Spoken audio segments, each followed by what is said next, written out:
Hi guys, thank you so much for subscribing to my channel. और जैसे कि मैंने मेंशन किया था, मैं इसी तरीके से फिटनेस साइंस रिलेटेड वीडियोस आप लोगों के लिए लाता रहूँगा। तो आज का हमारा टॉपिक है adipose tissue fat. Adipose tissue fat का मतलब क्या होता है? स्टोर्ड फैट जो आपकी बॉडी में होता है किसी भी हिस्से में, जैसे कि आपका बेली फैट। तो आज हम उसके ऊपर बात करेंगे। तो स्टार्ट करते हैं।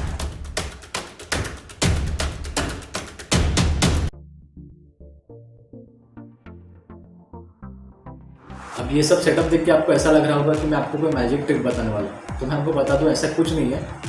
मैं सिंपली आपको ये बताने जा रहा हूँ कि हमारा जो ब्लड ग्लूकोज लेवल होता है, ब्लड शुगर लेवल होता है, वो जब बढ़ता है या फिर कम होता है, उसको मैनेज करने के लिए हमारा जो पैनक्रिया होता है वो दो टाइप के हार्मोन सिक्रीट करता है। एक होता है ग्लूकागॉन, जो ब्लड शुगर लेवल कम हुआ है, मतलब जो लो हुआ है ब्लड शुगर लेवल, उसको वापस से नॉर्मल में लाने के लिए ग्लूकागॉन काम करता है। और एक होता है इंसुलिन, जो हमारा ब्लड ग्लूकोज लेवल बढ़ जाता है तो उसको मैनेज करने के लिए इंसुलिन काम करता है। तो फैट स्टोरेज का जो प्रोसेस है वो किस तरीके से काम करता है वो मैं आपको बता देता हूँ। तो होता ये है कि आपका जब ब्लड शुगर लेवल बढ़ता है तो जो इंसुलिन होता है वो जो शुगर है उसको ट्रांसफ़र करता है लिवर में। मान लीजिए ये हमारा लिवर है, इसकी कैपेसिटी है 110 ml। और मान लीजिए ये हमारा मसल है और इसकी कैपेसिटी है 350 से 400 ml। और ये है आपका adipose tissue fat, for example आपका बेली फैट। तो जो आपका ब्लड शुगर लेवल बढ़ जाएगा तो फिर उसको जो इंसुलिन है उसको सबसे पहले ट्रांसफ़र करेगा जो लिवर है उसके अंदर। तो लिवर की कैपेसिटी जैसे मैंने बताया था 110 ml है, तो उसके अंदर ज़्यादा शुगर नहीं जा पाएगा, ज़्यादा ग्लूकोज नहीं जा पाएगा, तो ये जल्दी भर जाएगा। और लिवर के अंदर जाने वाला जो ग्लूकोज है उसको बोलते हैं लिवर ग्लाइकोजन। और ये जल्दी फुल हो गया। इसके बाद में जो एक्सेसिव अमाउंट ऑफ ग्लूकोज है वो जाएगा मसल के अंदर। अब मसल की कैपेसिटी होती है 350 से 400 ml।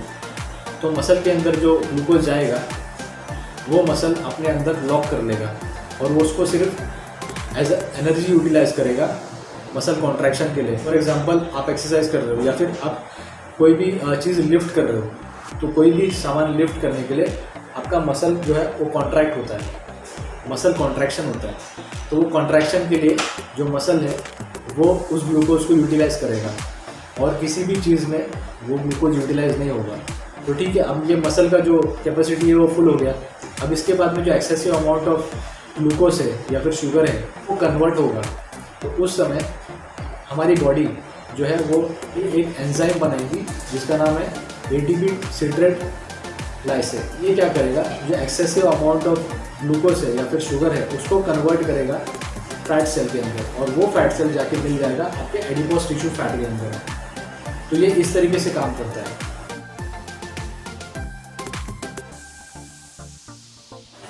अब मैं आपको बताता हूँ एक और चीज़।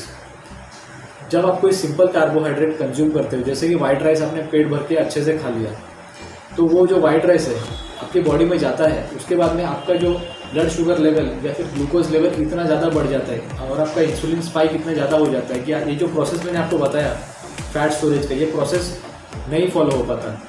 ये प्रोसेस पूरी तरीके से डिस्टर्ब हो जाता है और वो जो शुगर बढ़ा हुआ है, जो ग्लूकोज बढ़ा हुआ है, वो डायरेक्टली कन्वर्ट होकर फैट सेल में आपको जो एडिपोज टिश्यू है उसके अंदर जाके मिल जाता है। तो ये इस तरीके से काम करता है। तो इतना क्लियर है, अब आगे बढ़ते हैं।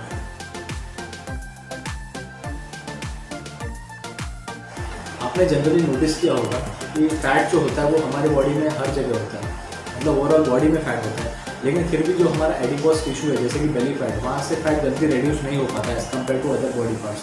वो क्यों होता है उसका रीज़न मैं आपको बताता हूँ। जो एडिपोज टिश्यू होता है जैसे कि बेली फैट, उसके अंदर एग्जिट पॉइंट होता है और एक एंट्री पॉइंट होता है। अब मान लीजिए एक शादी का हॉल है, उसके अंदर जो एंट्री पॉइंट है वो बहुत सारे हैं, मान लीजिए 10 से 12 एंट्री पॉइंट है और एग्जिट पॉइंट सिर्फ एक है।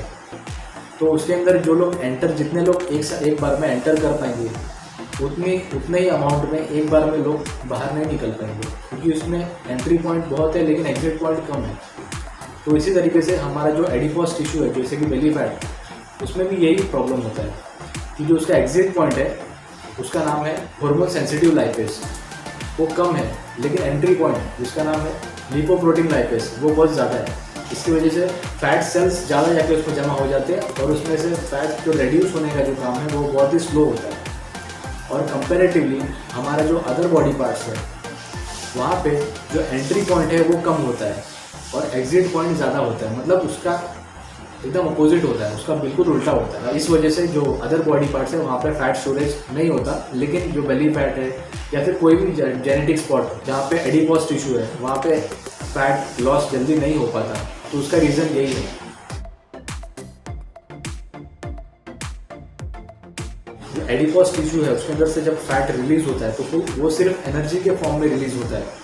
बहुत सारे लोग ऐसा सोचते हैं कि हम जब एक्सरसाइज करते हैं या फिर हमको जब पसीना निकलता है, स्वेट होता है, तो उस समय हमारा फैट लॉस होता है, तो ऐसा बिल्कुल भी नहीं है।